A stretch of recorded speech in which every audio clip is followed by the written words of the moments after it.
Welcome to the History Maps podcast. September 1795. A massive Persian army of 35,000 men is marching inexorably toward the city of Tbilisi. Right, and defending that city is a Georgian king in his 70s. Yeah. And he's commanding a force of barely 5,000 exhausted soldiers. Yeah. It's just a massive numerical disadvantage. Exactly. But the king isn't just relying on his men, He is relying on a piece of paper. A treaty signed 12 years earlier with the Russian Empire. A treaty that was guaranteeing him military protection against exactly this kind of invasion. Right, so he sends these frantic messages north, demanding the imperial battalions he was promised. Yeah. He waits, and he waits. But the Russian forces never arrive. They never show up. And within days, Tbilisi is reduced to ashes, and the kingdom is effectively broken. This deep dive into the Kingdom of Kartli is really about understanding how a proud, ancient realm negotiated its own survival for centuries. Yeah, a realm caught right in the vice grip of expanding empires, It's exactly. Only to ultimately orchestrate its own tragic dissolution. So if you have ever had to compromise your core identity just to survive a hostile environment, the mechanics of how Kartli operated offer a stark historical parallel. The destruction of Tbilisi wasn't just an isolated failure. It was really the final, fatal miscalculation in a 300-year game of geopolitical survival. 300 years. Yeah. We are dissecting a state that operated entirely in the margins.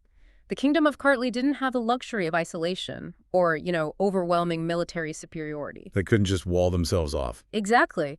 Its leaders had to treat diplomacy, religion, and internal administration as fluid tools. Heavily compromised tools, actually. We're looking at the intense mechanics of how a smaller state attempts to navigate a neighborhood populated entirely by apex predators. So we have to establish how Kartli even came to exist as an independent entity, right? Because it wasn't born out of expansion. It was born out of a catastrophic collapse. The total fracturing of the region. Right.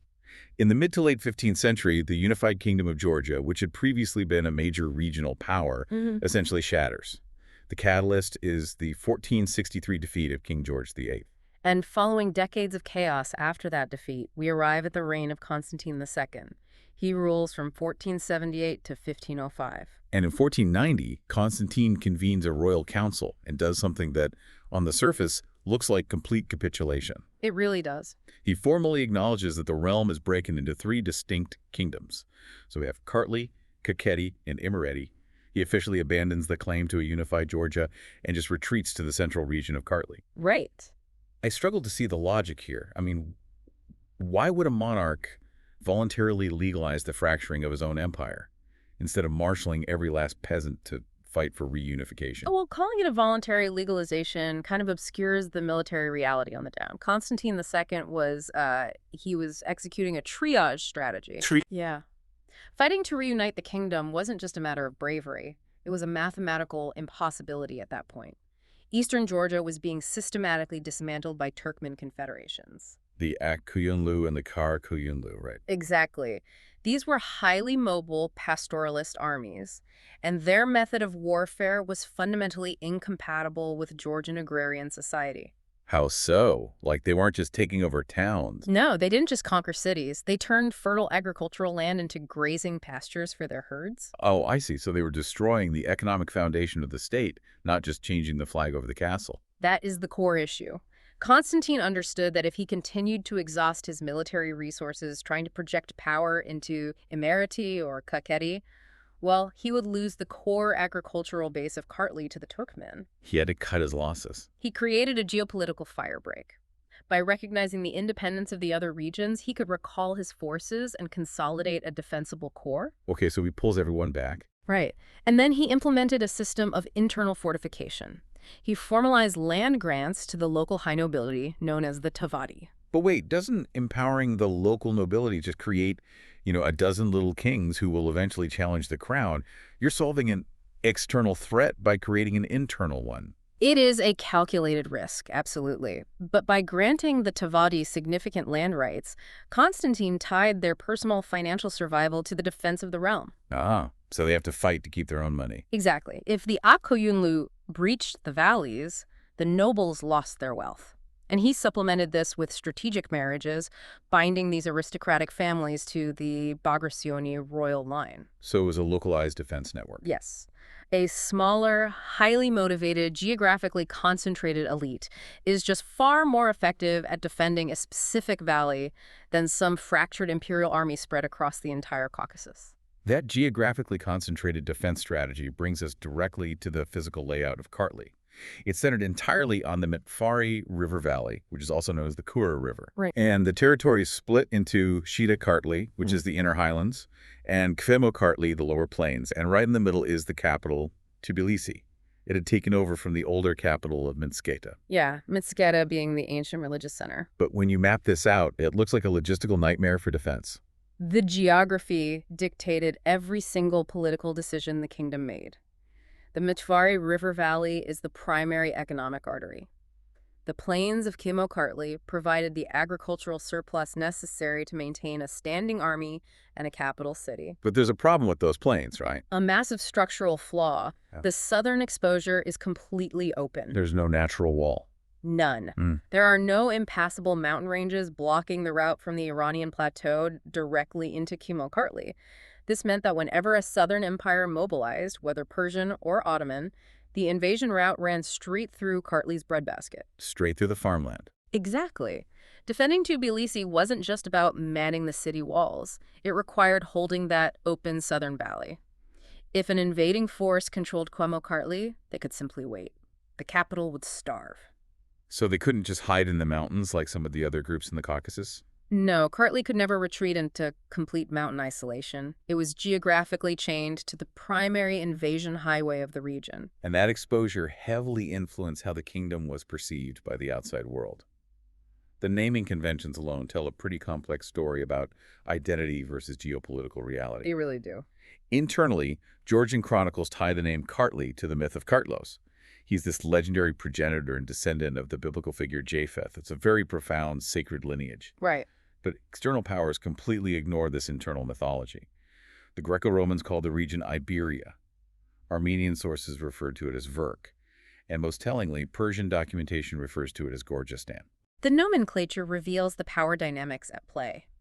The internal use of Kartli was a mechanism for cohesion, It reminded the local population and the Tavadi of their shared ancient roots, which was especially necessary when the state was shrinking. Right, keeping everyone united conceptually. Exactly. But to the Persian administrative state, Gorgistan was merely a geographic designation for a tributary zone. The surrounding empires did not view Kartli as a sovereign peer with a sacred history. They viewed it as a borderland management problem. And that borderland management problem escalated dramatically in the 16th century.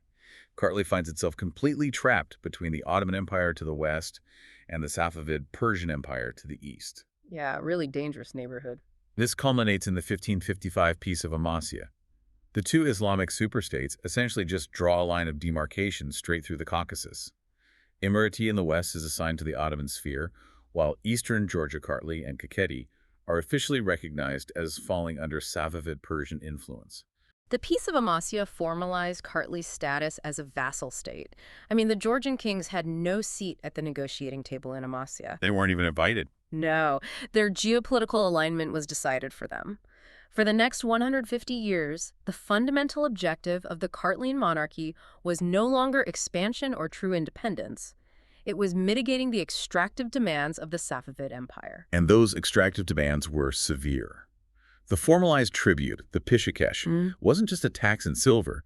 It included vast quantities of regional wine and horses, but it also required human capital. Yes. Enslaved Georgian boys and girls were routinely sent to the Persian court. The human tribute is really the most visceral demonstration of Safavid dominance. This was a systematic extraction. It was designed to weaken Kartli demographically while simultaneously strengthening the Persian state apparatus. Where were they going? Well, many of the young boys were converted to Islam and integrated into the ghulams. Those are the elite military slave units of the Safavid army, while noble women were absorbed into the royal harems. Just a constant drain on the population. A constant hemorrhage of the kingdom's future generation, yeah. Sanctioned by the treaty obligations. To manage this horrific reality, The Bagrationi rulers adopted a mechanism of survival that really requires us to reconsider our modern notions of national identity. It's fascinating. They implemented a dual identity. So, in Georgian administrative documents and local affairs, the Bagrationi monarchs operated as Christian kings. They funded monasteries, protected the Orthodox faith, and maintained traditional Georgian court ceremony. Right. But simultaneously, in official Persian correspondence and when interacting with the Shah, they were recognized as Muslim walis, or viceroys. The dual identity system is a masterclass in bureaucratic survival. The Bagrationi kings recognized that open religious defiance against the Safavids would result in the complete military occupation of Kartli. And probably cultural eradication. Exactly. By nominally converting to Islam and accepting the subordinate title of wali, they provided the Safavid Shah with the political submission he required. But the cognitive dissonance must have been staggering. I mean, you are telling your local population that you are the divine protector of their Christian souls, while signing documents in Isfahan acknowledging your subservience to the Shah as a Muslim bureaucrat. It's a lot to balance. It feels less like a masterclass in survival and more like institutionalized hypocrisy. How did the local nobility tolerate a king who knelt to a foreign religion? They tolerated it because the alternative was annihilation. The Tawadi were highly pragmatic. As long as the king of Kartli, acting as the Muslim wali, kept the Persian armies out of the Mektvari Valley, the ideological compromise was deemed acceptable. Because they could still collect their rents. Right, they collected their rents, they practiced their Christian faith privately. The dual identity created a protective administrative shell. The Shah received his tribute and his nominal Muslim governor, and in exchange, he did not dismantle the internal socio-economic structures of the Georgian state. The ultimate expression of this protective shell is Rostam Khan. He reigns from 1632 to 1658. He takes the dual identity to its absolute limit. He really does. He isn't just the ruler of Kartli. He simultaneously holds the position of Daruga, the prefect of the Safavid capital of Isfahan. And he maintains this position for 40 years. Rostam Khan is an anomaly who perfectly exploited the system. Isfahan was the beating heart of the Safavid Empire. To serve as its Daruga meant Rostam was deeply embedded in the inner circle of the Persian administrative elite. He was as close to the top as you could get. He was a trusted insider. He managed this dual role by utilizing a sophisticated network of deputies. When he was in Kartli managing local affairs, his deputies ran Isfahan and vice versa. He effectively turned his Persian subjugation into a geopolitical shield for his Georgian homeland. But he also brought Persian culture back with him, right? Persian administrative protocols, Persian fashion, and Persian literature. He heavily Persianized the local elite culture in Tbilisi. Which was a deliberate tactic. Really, not just a preference. Yeah. No. By Persianizing the court of Kartli, Rostam Khan signaled to the Shah that the kingdom was fully integrated and loyal. This further reduced the likelihood of a Persian military intervention. Right. His deep connections in Isfahan meant he could resolve border disputes or tribute disagreements through quiet bureaucratic channels rather than on the battlefield. But a system that relies entirely on the political genius and personal connections of one man is inherently fragile. When Rostam Khan passes, the structural weaknesses of Kartli reemerge. They come right back to the surface. As we move through the 17th century, the kingdom begins to tear itself apart from the inside. The Tawadi, those powerful nobles who were given land to defend the realm, turn their ambitions inward. We see a period defined by devastating civil wars. The Tawadi system was a centrifugal force. Without a strong central monarch to focus their energy outward or keep them in line, the high nobility inevitably competed for dominance. What were they fighting over? They fought over control of specific valleys, lucrative trade choke points along the Mint-Kavari River, and just general influence over the weakened throne. A prime example of this internal friction is the rebellion led by Georgi Sakadze in 1623. Sakadze is a fascinating figure. He attempts to forge a massive coalition of nobles to overthrow the pro-Persian factions and unify Kartli and Kakheti under a single leadership. But the entire movement falls apart a year later at the Battle of Marabda in 1624. Right. And the failure wasn't due to a lack of popular support. It was a failure of logistics. Mountain warfare is dictated by supply lines, not just manpower. Sakadze had successfully mobilized a large coalition force. But a feudal levy is notoriously difficult to maintain in the field for extended periods. Because they have to go back to their farms. Exactly. The Tavadi brought their own men, but they expected quick victories and the ability to return to their harvests. At Marabda, the pro-Persian forces simply outlasted the rebels. They just waited them out. Sakadzi's coalition could not sustain the logistical demands of a protracted campaign against a well-supplied, professionally organized adversary. When the food and ammunition ran low, the coalition fractured along its pre-existing feudal fault lines. So the kingdom was bleeding out. And if the nobles weren't fighting the central government, they were fighting the neighboring Georgian kingdom. Kartli and Kakheti were both ruled by different branches of the Bagrationi dynasty. Yeah, closely related branches. But rather than cooperating against the Islamic empires, they frequently invaded each other. For example, King Teimuraz I of Kakheti invades Kartli in 1634, trying to exploit a moment of weakness. And that miscalculation cost him dearly. Rostam Khan, utilizing his Safavid backing and a highly organized military response, counter-invaded Kakheti in 1648. How did Rostam manage to push him back so decisively? The tactical key to Rostam's victory was severing Teimuraz's supply routes through the rugged Uragvi gorges. Oh, choking off the logistics again. Exactly. By choking off the foraging routes, Rostam starved the Kakhetian forces out of their defensive positions and forced Teimuraz into permanent exile. It is a relentless, exhausting cycle of localized warfare. And it is this very exhaustion that forces a strategic pivot. The rulers of Kartli realized that playing the Ottomans and Persians against each other while fighting their own nobles is just a slow death sentence. They needed a new variable. Right.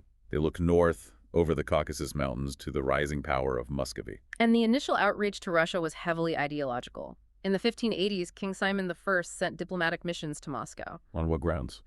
The core of his appeal was religious solidarity. He presented Kartli as an isolated outpost of Orthodox Christianity, completely besieged by the Islamic world. He argued that the Russian Tsar had a moral and spiritual duty to intervene and protect his co-religionists. And the Tsars at the time, Ivan IV and later Fyodor I, they were happy to accept the compliments and the nominal submission, right? Oh, very happy to accept the prestige, but they provided virtually no kinetic support. None at all. Basically none. The Russian Empire at the end of the 16th century was focused on securing its western borders against European rivals and, pushing east into the vast expanse of Siberia. So they didn't really care about the south yet. The Caucasus was a distant, geographically hostile frontier. A military campaign through the mountains to challenge the Safavids over Kartli offered little strategic value compared to the immense cost. Just too expensive for too little gain. Moscow used the concept of Orthodox solidarity as a tool to project diplomatic prestige, but it absolutely did not dictate their military deployments. This disconnect between Russian diplomatic rhetoric and military reality reaches a really tragic climax with King Vakhtang VI. He's known as Vakhtang the Scholar. Yes. In the early 18th century, he decides to completely abandon the politics of compromise. He wagers the entire survival of Kartli on an active military alliance with Tsar Peter the Great. The context here is the Russo-Persian War of 1722 to 1723. Peter the Great launches a major expedition southward along the Caspian Sea coast. Trying to secure trade routes. Trying to weaken a destabilized Safavid Empire and secure trade routes to India, yes. Vakhtang VI coordinates directly with Peter. He mobilizes the entire Kartlian army, essentially painting a massive target on his own back. He goes all in. He prepares to launch a synchronized offensive against Persian positions to support the Russian advance. So Vakhtang takes the ultimate risk. He exposes his kingdom, breaks the long-standing vassalage agreements, and marches his army to the rendezvous point. He fulfills every single obligation of the alliance. And Peter the Great simply halts his advance. He just stops. He turns his army around and leaves the Caucasus. He leaves Vakhtang utterly exposed. From a strategic perspective, why does Peter the Great abandon a fully mobilized, loyal ally right at the critical moment? Because Peter's campaign was opportunistic, not ideological. He was just probing the Persian defenses. He was testing the waters. Right. When he realized that advancing further inland into the Caucasus would stretch his supply lines past their breaking point, the calculus changed. It could potentially trigger a massive two-front war with both Persia and the Ottoman Empire. He didn't want the Ottomans getting involved? Exactly. The objective of securing Caspian trade ports had been achieved. Liberating Georgian territory offered no immediate return on investment. The alliance with Vakhtang was discarded the moment it ceased to serve Russian imperial interests. The fallout for Kartli is catastrophic. With the Russian threat removed, the Ottoman and Persian forces descend on the Miktfari Valley in retaliation. Vakhtang VI is deposed, He is forced to abandon the kingdom and flee north into Russian territory. trading his crown for a life of exile. Yeah, he spends the rest of his life writing desperate petitions to St. Petersburg for military aid that never materializes. He eventually dies in Astrakhan in 1737. But Vakhtang's political gamble, even though it failed, had some pretty profound cultural ramifications, right? It did. He did not travel to Russia alone. He brought a massive retinue of Georgian scholars, intellectuals, and religious figures. He was basically exporting the intellectual core of the country. He established a Georgian printing press in Moscow, and he worked tirelessly to preserve ancient Georgian historical manuscripts, including the Kartli-Kakheti. He recognized that if the physical kingdom could not be saved, its intellectual and historical identity had to be secured abroad. Because back in the Caucasus, the physical kingdom was experiencing its darkest period. Following Vakhtang's flight, Kartli is subjected to a brutal occupation by the Ottomans, known as the Osmaloba. And then subsequently recaptured and occupied by the Persians. The Kizilbash. Right. The administrative structures are dismantled, the economy collapses, and the region is treated as a lawless frontier. Yet, the mid-18th century brings an unexpected and dramatic reversal. The catalyst for this resurgence comes from an external source, Nader Shah. He is arguably the most brilliant military commander in Persian history. In the 1730s, Nader Shah launches a series of devastating campaigns that expel the Ottomans from the Caucasus and brutally reassert Persian hegemony over the region. And during these campaigns, Nader Shah requires local auxiliaries to navigate the terrain and supply his forces. Two Georgian royals step forward and demonstrate exceptional military capability and loyalty to the Shah, Teimuraz II and his son, Erekle II. They recognized that resistance against Nader Shah was futile. Instead, they made themselves indispensable. How so? What did they do? They fought in his vanguard, they suppressed local anti-Persian rebellions, and they proved their administrative competence. Nader Shah operated on a strict meritocracy.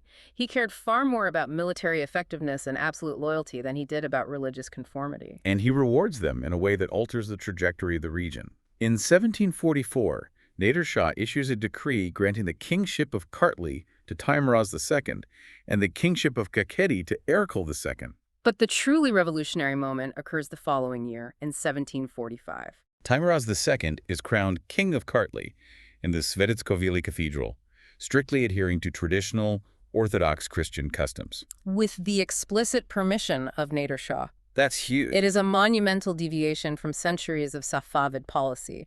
For generations, the Bagrationi kings had to travel to Isfahan and nominally convert to Islam to receive their investiture. The dual identity system we talked about earlier. Yes. Nader Shah dispensed with the dual identity requirement. By allowing a Christian coronation, he publicly acknowledged the specific cultural and religious authority of the Bagrationi monarchs. He wasn't worried about them rebelling if they felt too independent. He believed that a confident, secure, and openly Christian vassal would be more effective at stabilizing the turbulent northern frontier than a resentful, secretly rebellious one. It's a pragmatic concession by a confident emperor. But Nader Shah's empire was built entirely on his personal military genius. When he is assassinated by his own commanders in 1747, the Persian Empire immediately fractures into a chaotic civil war. And Teimuraz and Erekle recognize the power vacuum instantly. They cease all tribute payments. They expel the remaining Persian garrisons from their fortresses. They just kick them out. They utilize the period of Iranian internal conflict to systematically crush their domestic rivals among the Tawadi and secure their borders. They execute a brilliant consolidation of power. And when Teimuraz II dies in 1762, the political landscape shifts again. Erekle II, who is already ruling Kakheti, inherits the throne of Kartli. Through a simple mechanism of dynastic inheritance, the two realms are officially fused. For the first time in 300 years, right? Since the collapse of the unified state in the late 15th century, Eastern Georgia operates as a single, politically unified entity, the Kingdom of Kartli-Kakheti. And Erekle II, who is often referred to as Erekle II, he understands that unification is only the first step. To maintain independence, the internal structure of the state had to be modernized. Because relying on the feudal levies of the Tawadi had repeatedly failed against professional imperial armies. Exactly. So Erekle initiates sweeping military reforms. He establishes the mortgage system. What's the mortgage system? It's a mandatory military draft that requires a specific portion of the male population to serve on a rotating basis. This effectively creates a standing, professionalized military force independent of the high nobility. So he doesn't have to beg the Tawadi for troops anymore. Right. And he imports European military treatises, modernizes his artillery corps, and establishes domestic foundries to cast cannons and manufacture muskets. He isn't just trying to survive. He is trying to build a modern European state apparatus in the heart of the Caucasus. And his tactical acumen is proven at the 1755 Battle of Krtsanisi, where his reformed forces annihilate a massive coalition of Lezgin raiders and Persian loyalists. Erekle's state-building efforts were extraordinary, but we must analyze the demographic and economic reality underlying them. It wasn't all just smooth sailing. He was attempting to build a modern army on a foundation that was fundamentally exhausted. The region had not experienced sustained peace in decades. Between 1768 and 1774, Kartli-Kakheti was severely impacted by the spillover of the Russo-Turkish War. The continuous raiding, the destruction of harvests, and the plagues that followed the armies really decimated the population. Some estimates suggest that the total population of eastern Georgia had plummeted to below 300,000 people. The tax base required to fund a European-style standing army and maintain modern artillery simply did not exist. Erekle was fighting the geographic and demographic gravity of the situation. He was a brilliant tactician, but he was also a geopolitical realist. He looked at his modernized but severely depleted army, and then he looked at the horizon. And the horizon was terrifying. The Ottoman Empire remained deeply hostile. The Russian Empire was steadily advancing south toward the Caucasus. And most concerningly, the chaos in Iran was ending. A new, violently aggressive dynasty, the Qajars, was beginning to reunify the Persian state. Erekle concluded that a unified but exhausted Kartli-Kakheti could not withstand a concentrated assault from a reunified Persia without an external guarantor. He needs a shield. He needs an ally massive enough to deter the Qajars, but distant enough to allow him to maintain his internal reforms. So he turns back to the north. This strategic calculation leads directly to the Treaty of Georgievsk, signed on July 24, 1783. Signed in a Russian fortress in the North Caucasus. The Treaty of Georgievsk fundamentally alters the sovereign status of the kingdom. It is a formal protectorate agreement. To secure Russian protection, Erekle II makes a profound concession. He explicitly renounces his right to conduct an independent foreign policy. He swears allegiance to the Russian Empress, Catherine the Great. And he agrees that Kartli-Kakheti will not engage in any diplomatic correspondence or alliances with other nations without the prior consent of St. Petersburg. That is the price. But look at what he secures in return. The treaty text provides seemingly ironclad guarantees. Russia pledges to defend the territorial integrity of Kartli-Kakheti against all foreign enemies. They legally guarantee that the Bagrationi dynasty will retain the throne in perpetuity. Crucially, Catherine the Great promises strict non-interference in the internal affairs of the kingdom. Erekle retains total control over his laws, his administration, and his taxation. And, to ensure the defense of the realm, Russia commits to stationing a permanent garrison of 2 infantry battalions equipped with 4 cannons directly in Georgia. On paper, this looks like the ultimate diplomatic victory. Erekle surrenders the abstract concept of foreign policy, which, let's be honest, he barely had the power to project anyway, in exchange for a permanent imperial bodyguard and total domestic autonomy. Why is this considered the fatal pact, then? It sounds like a great deal. The fatal flaw of the Treaty of Georgievsk lies in the inherent asymmetry of a protectorate agreement. When a small state enters into a protectorate with a massive empire, it surrenders its only mechanism of self-preservation. Its ability to maneuver. Yes, its ability to maneuver, form alliances, and play larger powers against each other. Erekle surrendered his diplomatic agility in exchange for a contractual promise. But international contracts are only binding if there is an enforcement mechanism. And Erekle has absolutely no leverage to force Catherine the Great to honor the treaty if she changes her mind. Precisely. St. Petersburg is thousands of miles away. The Russian Empire's primary strategic interests lie in Europe. The partitions of Poland, the wars with Sweden, the balance of power with France and Britain. The Caucasus is just a peripheral theater to them. The treaty created a legal obligation for Russia to defend Tbilisi, sure. But when maintaining that defense became inconvenient or strategically costly, Russia simply abandoned the obligation. If you read the fine print of the treaty, the erosion of sovereignty is actually built into the ceremonial protocols. Look at Article 3. It outlines the investiture process. Right, the investiture. It states that upon the death of a Georgian king, the heir must request formal confirmation from the Russian emperor. The new king then receives his royal regalia, the crown, the scepter, the ermine mantle, directly from the representatives of the Tsar. The symbolism of Article 3 is devastating. The Bagrationi monarchs are no longer ruling by divine right or historical continuity. They are ruling as functionaries of the Russian imperial court. It's a huge shift. The physical transfer of the regalia demonstrates that the ultimate source of political authority has shifted from the Svetskoye Cathedral in Mtsketa to the Winter Palace in St. Petersburg. And the diplomatic fallout from signing this treaty is immediate and catastrophic. The treaty infuriates the surrounding Islamic powers, particularly the newly reunified Qajar dynasty in Persia. Aga Muhammad Khan, the founder of the Qajars, views the Treaty of Georgievsk as an illegal Russian annexation of a traditional Persian tributary province. And Aga Muhammad Khan is a singular historical figure. He had survived decades of brutal captivity and castration during the Persian civil wars. He emerged as a ruthlessly pragmatic and brilliant military leader. He reunifies Iran through sheer terror and tactical supremacy. He turns his attention to the north and issues a stark ultimatum to Erekle II. Annul the Treaty of Georgievsk immediately. Sever all ties with the Russian Empire and submit to Persian suzerainty, or the Qajar army will wipe Kartli-Kakheti off the map. Erekle is facing a nightmare scenario. He is an old man at this point, heavily scarred from a lifetime of combat. He receives the ultimatum. He looks at his exhausted army, and he chooses to trust the treaty. He refuses Aga Muhammad Khan's demands and invokes the protection clauses of Georgievsk.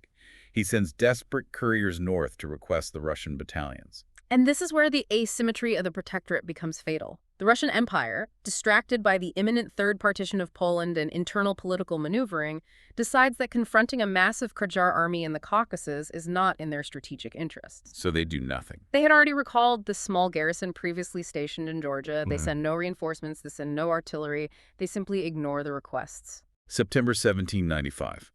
The invasion begins. The numbers are staggering.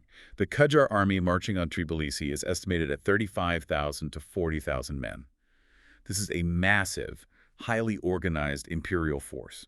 And Erekle, realizing that he has been abandoned, attempts a desperate mobilization. He manages to gather a force of roughly 5,000 men. It is a 7-to-1 numerical disadvantage. Erekle knew he could not defeat the Qajars in open combat. He adopted a highly defensive strategy. Instead of abandoning the capital, he positioned his small force in the Krtsanisi defile, which is a narrow, rugged choke point just south of Tbilisi. The topography was his only weapon. The narrow approach funneled the massive Persian army into a confined space. It completely neutralized the mobility and shock power of the Qajar cavalry. And for the first 2 days of the Battle of Krtsanisi, September 9th and 10th, the strategy actually works. The Georgian forces, utilizing the modernized artillery Erekle had painstakingly built, inflict severe casualties on the Persian vanguard. The bottleneck prevents Aga Muhammad Khan from leveraging his numbers. But topography can only delay the inevitable when the numerical disparity is that extreme. On September 11th, Aga Muhammad Khan reorganizes his forces. He utilizes local informants to find flanking paths and commits his massive reserves in a synchronized assault. The Georgian defensive lines are overwhelmed and shatter under the sheer weight of numbers. The collapse of the line triggers a chaotic retreat. And within this retreat, we find one of the most haunting narratives of the era, the 300 Aragvins. Yes. This was a volunteer militia from the high mountain valleys of the Aragvi River. Seeing that the lines had broken and the Qajar cavalry was surging forward to capture the king, these 300 men form a rear guard. They do not retreat. They hold a defensive perimeter and fight to the last man. They intentionally sacrifice themselves to buy the elderly Erekle enough time to escape into the northern mountains. The sacrifice of the Aragvians is a testament to the intense loyalty the highland populations held for Erekle, but their deaths underscore the geopolitical failure. While they were fighting and dying, a desperate tactical action to cover a retreat because a strategic alliance forged thousands of miles away had been casually discarded. The road in Tbilisi is now completely undefended. Aga Muhammad Khan enters the city. The destruction that follows is absolute. The Qajar army systematically sacks the capital for over a week. every major building, including churches and administrative centers, is burned to the ground. The physical infrastructure of the kingdom is erased. The human toll is even more devastating. 4,000 Georgian soldiers died in the battle. But the civilian population of Tbilisi suffered immensely. Between 15,000 and 20,000 civilians, artisans, merchants, women, and children were captured, enslaved, and marched south into mainland Persia. The economic and demographic core of Kartli-Kakheti was violently excised. And the destruction of Tbilisi creates a massive geopolitical void. For the Russian Empire, the optics of the sack of Tbilisi are humiliating. Catherine the Great's protectorate had been publicly annihilated by a resurgent Persia. The catastrophe at Krtsanisi forces a fundamental recalculation in St. Petersburg. The Russian imperial command concludes that indirect rule in the Caucasus is a failure. So treaties aren't enough anymore. Relying on local monarchs, even capable ones like Erekle, and binding them with treaties was insufficient to secure the southern flank against Qajar Iran and the Ottoman Empire. They need boots on the ground. To control the Caucasus, Russia required direct administrative authority and permanent military occupation. The buffer state had to be absorbed. Erekle II dies in 1798, having witnessed the destruction of everything he spent his life building. The throne passes to his son, George XII. George XII inherits a nightmare. The capital is in ruins, the economy is non-existent, and the kingdom faces continuous threats of further Persian incursions. And I assume the Tavadis are acting up again. Of course. The Tavadi used the weakness of the central government to resume their infighting, challenging George's authority. George XII realizes the kingdom cannot survive another year on its own. He completely abandons the illusion of independence. He sends envoys to Tsar Paul I, begging for immediate, direct military intervention. He asks Russian troops to enter Tbilisi not just as border guards, but to police the internal factions and stabilize the throne.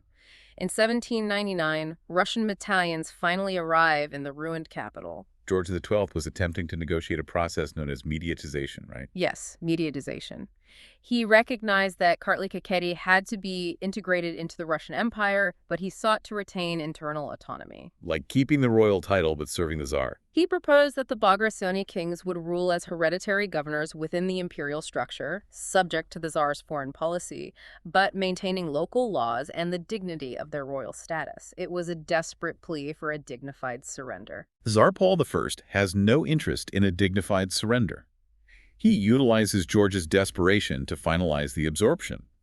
While the Georgian envoys are still actively negotiating the terms of mediatization in St. Petersburg, Paul unilaterally signs a manifesto on December 18, 1800.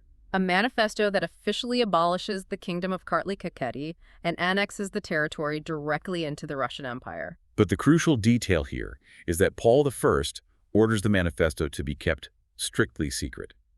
It is not published or communicated to the Georgian authorities. The Russian forces in Tbilisi are simply instructed to prepare for a transition of power. And 10 days later, on December 28th, King George XII dies of natural causes. The timing is perfectly engineered. By suppressing the manifesto until the exact moment the throne becomes vacant, the Russian administration prevents the Georgian nobility from organizing any cohesive resistance behind a living, legitimate monarch. Following Paul's assassination, the new emperor, Alexander I, reviews the situation and issues an open decree on September 12, 1801. He publicly affirms the annexation. The decree explicitly deposes the Bagrationi dynasty. They are stripped of their royal titles and removed from any administrative authority in the region. The kingdom is dissolved, replaced by a Russian governor-generalate. Let me push back on how easily this happens. They signed the Treaty of Gergesk in 1783, explicitly guaranteeing the perpetual reign of the Bagrationi dynasty. 18 years later, they just issue a decree deleting a 1,000-year-old royal house. How is the Georgian elite, the fiercely independent Tavadi who fought civil wars over minor land disputes, react to being erased by a bureaucratic memo? There was immediate and violent resistance from factions within the Bagrationi family. Several princes attempted to rally forces in the highlands to fight the Russian administration. But it didn't work. The geopolitical reality had shifted. The Russian military presence in the Caucasus was now overwhelming, and the Georgian population was too exhausted from the Persian-Saxon plagues to sustain a massive uprising. The resistant royals were systematically defeated, arrested, and permanently deported to the Russian interior. And what about the remaining nobility? For the remaining nobility, the Russian Empire offered a brutal calculation. They could continue to resist and lose their estates, or they could submit and be integrated into the Russian imperial nobility. So they chose the latter. Faced with the certainty of destruction, the majority of the Tavadi chose assimilation. They accepted Russian military commissions, adopted Russian titles, and integrated into the imperial bureaucracy. The empire purchased their compliance by guaranteeing their socioeconomic privileges over the peasantry, even as they stripped away their national sovereignty. The Russian administrative machinery simply digested the elite. And over the next 3 decades, the Russian possession of the Caucasus was finalized through force. The annexation triggers a series of brutal Russo-Persian wars. The Russian imperial army, vast and modern, systematically grinds down the Qajar forces. These conflicts conclude with the Treaty of Gulistan in 1813 and the Treaty of Turkmenchay in 1828, where Persia is forced to permanently surrender all claims to the Caucasus. The Kingdom of Kartli, which had survived the Akkoyunlu, navigated the Peace of Amasya, endured the Safavid exactions, and attempted to build a modern state from the ashes, was finally gone. It was reduced to a geographic designation on a Russian imperial map. It is a history that forces us to examine the mechanics of power and the brutal cost of survival. We've traced how Constantine II fractured a realm to save a valley, how Rostam Khan wore 2 crowns to appease an emperor, and how Erekle II tried to build a fortress but handed the keys to a foreign power. A really complex, intense legacy. Which leaves us with a final concept to consider. We often assume that treaties and alliances are mechanisms of protection. But the history of Kartli demands that we ask, when a smaller entity seeks the absolute protection of massive power, at what precise moment does the contractual shield protecting them seamlessly transform into the administrative cage that imprisons them? In the pursuit of survival, how do we recognize when the final price demanded is the very identity we were fighting to save? That is the question. Thank you for listening. History Maps. Learn history visually.